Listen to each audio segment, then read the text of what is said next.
ಬಂಧನ ಆದಂತ ಬೆನ್ನಲ್ಲೇ ಬಿಜೆಪಿ ನಾಯಕರು ಅದರಲ್ಲೂ ವಿಪಕ್ಷ ನಾಯಕ ಆರ್ ಅಶೋಕ್ ಅವರ ನೇತೃತ್ವದಲ್ಲಿ ಹುಬ್ಬಳ್ಳಿಯಲ್ಲಿ ದೊಡ್ಡ ಮಟ್ಟದಲ್ಲಿ ಪ್ರತಿಭಟನೆ ನಡೆಸಿದ್ರು. ಪೊಲೀಸ್ ಠಾಣೆಗೆ ಮುತ್ತಿಗೆ ಹಾಕೋದಕ್ಕೂ ಕೂಡ ಮುಂದಾಗಿದ್ರು. ಈಗ ಈ ವಿಚಾರಕ್ಕೆ ಸಂಬಂಧಪಟ್ಟಂತೆ ವಿಪಕ್ಷ ನಾಯಕ ಆರ್ ಅಶೋಕ್ ಸೇರಿದಂತೆ 43 ಜನರ ವಿರುದ್ಧ ಎಫ್ಐಆರ್ ದಾಖಲಾಗಿದೆ. ಅದರಲ್ಲಿ A1 ಆರೋಪಿಯಾಗಿ ಆರ್ ಅಶೋಕ್ ಅವರ ಹೆಸರು ಕೂಡ ಉಲ್ಲೇಖ ಆಗಿರುವಂಥದ್ದು. ಪೊಲೀಸ್ ಎಫ್ಐಆರ್ನಲ್ಲಿ ವಿಪಕ್ಷ ನಾಯಕ ಆರ್ ಅಶೋಕ್ A1 ಆರೋಪಿ ಹುಬ್ಬಳ್ಳಿ ಶಹರ ಪೊಲೀಸ್ ಠಾಣೆಯಲ್ಲಿ ದೂರು ದಾಖಲಾಗಿದೆ. ಕಾಂಗ್ರೆಸ್ ಅಧ್ಯಕ್ಷ ಅಲ್ತಾಫ್ ಹಳ್ಳೂರು ದಾಖಲಿಸಿದ್ದ ದೂರಿನ ಹಿನ್ನೆಲೆ ಎಫ್ಐಆರ್ ದಾಖಲಾಗಿದೆ. ಅಲ್ತಾಫ್ ಹಳ್ಳೂರು ದೂರಿನ ಆಧಾರದಲ್ಲಿ ಅಶೋಕ್ ಸೇರಿದಂತೆ 43 ಜನರ ವಿರುದ್ಧ ಎಫ್ಐಆರ್ ದಾಖಲಾಗಿದೆ. IPC ಸೆಕ್ಷನ್ 290 ಹಾಗೂ 504 ಅಡಿಯಲ್ಲಿ ದೂರನ್ನು ದಾಖಲು ಮಾಡಿಕೊಂಡಿದ್ದಾರೆ ಹುಬ್ಬಳ್ಳಿಯ ಶಹರ ಪೊಲೀಸರು. ಶ್ರೀಕಾಂತ್ ಪೂಜಾರಿ ಬಂಧನಕ್ಕೆ ಸಂಬಂಧಪಟ್ಟಂತೆ ಬಿಜೆಪಿ ರಾಜ್ಯಾದ್ಯಂತ ಪ್ರತಿಭಟನೆಗೆ ಕರೆ ಕೊಟ್ಟಿತ್ತು. ಬೆಂಗಳೂರಿನ ಫ್ರೀಡಂ ಪಾರ್ಕ್ನಲ್ಲಿ ಬಿಜೆಪಿ ರಾಜ್ಯಾಧ್ಯಕ್ಷರಾಗಿರುವಂಥ ವಿಜೇಂದ್ರ ಅವರ ನೇತೃತ್ವದಲ್ಲಿ ಪ್ರತಿಭಟನೆ ನಡೆದಿತ್ತು. ಹುಬ್ಬಳ್ಳಿಯಲ್ಲಿ ವಿಪಕ್ಷ ನಾಯಕ ಆರ್ ಅಶೋಕ್ ಅವರ ನೇತೃತ್ವದಲ್ಲಿ ಪ್ರತಿಭಟನೆ ಕೂಡ ನಡೆದಿತ್ತು. ಮತ್ತಷ್ಟು ಮಾಹಿತಿಯನ್ನು ಕೊಡೋದಕ್ಕೆ ನಮ್ಮ ಪ್ರತಿನಿಧಿ ಪ್ರಕಾಶ್ ಲೈವ್ನಲ್ಲಿ ಜಾಯ್ನ್ ಆಗಿದ್ದಾರೆ. ಪ್ರಕಾಶ್, ಆರ್ ಅಶೋಕ್ ಅವರು ಸೇರಿದಂತೆ 43 ಜನರ ವಿರುದ್ಧ ಎಫ್ಐಆರ್ ದಾಖಲಾಗಿದೆ, ಮಾಹಿತಿ ಕೊಡೋದಾದ್ರೆ.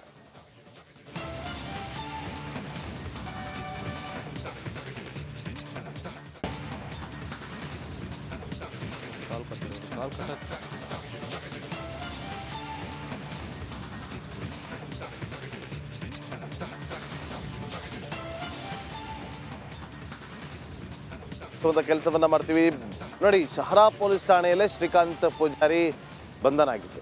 ಶ್ರೀಕಾಂತ್ ಪೂಜಾರಿಯ ಮೇಲೆ 31 ವರ್ಷಗಳ ಹಿಂದೆ ದೂರು ದಾಖಲಾಗಿದ್ದು ಕೂಡ ಶಹರ ಪೊಲೀಸ್ ಠಾಣೆಯಲ್ಲೇ.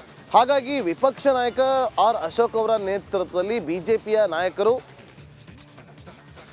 ಶಹರ ಪೊಲೀಸ್ ಠಾಣೆಗೆ ಮುತ್ತಿಗೆ ಹಾಕೋದಕ್ಕೆ ಮುಂದಾಗಿದ್ದರು. ವಿಪಕ್ಷ ನಾಯಕರಿಗೆ ಬಿಜೆಪಿಯ ಹಲವು ನಾಯಕರು ಸಾಥ್ ಕೊಟ್ಟಿದ್ರು. ಶಾಸಕರಾಗಿರುವಂಥ ಮಹೇಶ್ ತೆಂಗಿನಕಾಯಿ ಕೂಡ ಸಾಥ್ ಕೊಟ್ಟಿದ್ರು. ಅವರ ವಿರುದ್ಧವೂ ಕೂಡ ಎಫ್ಐಆರ್ ದಾಖಲಾಗಿದೆ. ಅವರು ಕೂಡ ಈ ಒಂದು ಎಫ್ಐಆರ್ನಲ್ಲಿ ಅವರ ಹೆಸರು ಕೂಡ ಉಲ್ಲೇಖ ಆಗಿದೆ. ಮತ್ತೊಮ್ಮೆ ನಮ್ಮ ಪ್ರತಿನಿಧಿ ಪ್ರಕಾಶ್ ಲೈವ್ನಲ್ಲಿ ಜಾಯ್ನ್ ಆಗಿದ್ದಾರೆ. ಪ್ರಕಾಶ್, ಎಫ್ಐಆರ್ನಲ್ಲಿ ದಾಖಲಾಗಿರುವಂಥದ್ದು 43 ಜನರ ಹೆಸರು, ಮಾಹಿತಿ ಕೊಡೋದಾದ್ರೆ.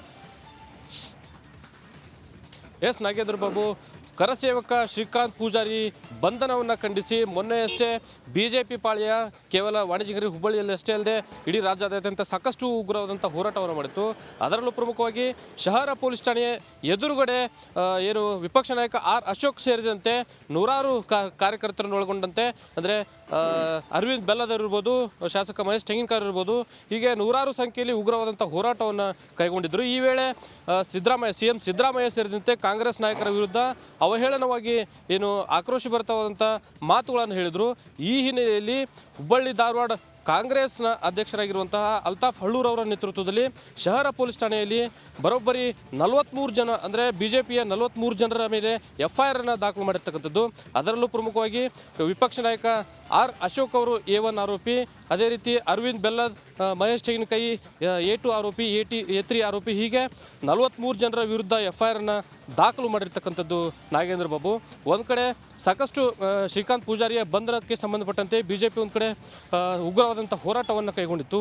ಈಗ 43 ಜನ ಬಿಜೆಪಿಯ 43 ಜನರ ಮೇಲೆ ಎಫ್ಐಆರ್ ಅನ್ನು ದಾಖಲು ಮಾಡುವ ಮೂಲಕ ಕಾಂಗ್ರೆಸ್ ನಾಯಕರು ಮತ್ತೊಂದು ಕೌಂಟರನ್ನು ಕೊಟ್ಟಿರ್ತಕ್ಕಂಥದ್ದು. ಈ ಒಂದು ಎಫ್ಐಆರ್ ದಾಖಲು ಮಾಡಿರುವಂಥ ಹಿನ್ನೆಲೆಯಲ್ಲಿ ಈ ಪ್ರಕರಣವನ್ನು ಮತ್ತೆ ಬಿಜೆಪಿ ಯಾವ ರೀತಿ ಪರಿಗಣನೆ ಮಾಡುತ್ತೆ, ಅಂದರೆ ಮತ್ತೆ ಇದರ ವಿರುದ್ಧ ಮತ್ತೆ ಹೋರಾಟವನ್ನು ಕೈಗೊಳ್ಳುತ್ತಾ ಅಂತಕ್ಕಂಥ ಒಂದು ಪ್ರಶ್ನೆ ಈಗ ಎದುರಾಗಿರುವಂಥದ್ದು ನಾಗೇಂದ್ರ ಬಾಬು.